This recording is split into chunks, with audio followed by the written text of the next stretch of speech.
good. Guys, watch this Sea of Galilee. I just understand now that, look, this Sea of Galilee, you see, sea, the ones I have seen before, and the ones you have seen before. If you are from the one end of it, like, beach, you go to some beach, a very big sea, you will not see where it ends. It will look as if maybe the heaven and the sea is touching together. But you see this one, you can see where it starts and where it ends. But guess what? It's not a small sea.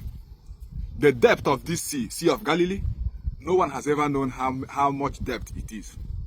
And it's also one of the most dangerous sea in the world. You know why? Because in the morning, or maybe around now, it's usually calm. But between afternoon, mid-afternoon, it's usually dangerous.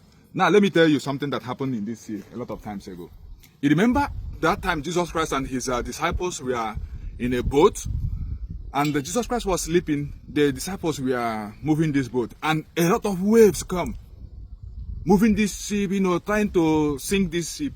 And they were trying all their best to make sure that they rescue this ship, but to no avail. Until they woke Jesus Christ up and they were like, oh man, you're sleeping and we're almost dying. Do something. What can you do?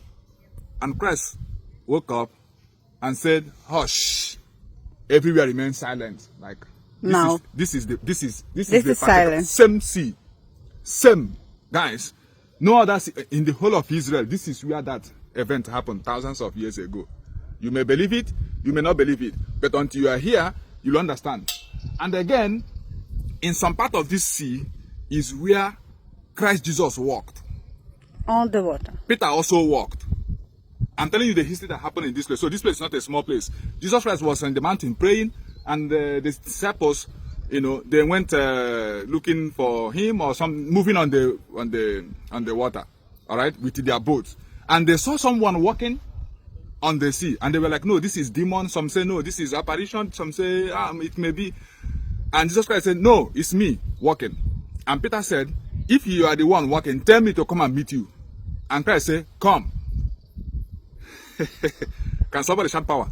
God's word, the Bible said, Peter jumped out of the boat and walked on the water. And as he was walking, within some seconds, he was like, am I the one walking on? He started doubting. That's what the word the Bible used, and started going down, almost close to Jesus.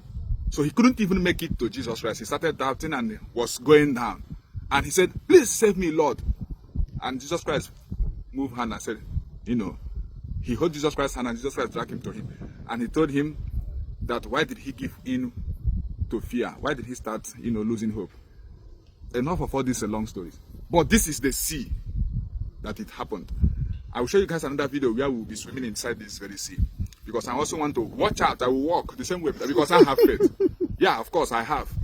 I have faith that can move mountains. And I'm going to walk today, same way Jesus Christ walked. And Peter walked, but give up. But I will not give up. But in case if I give up, who will save me?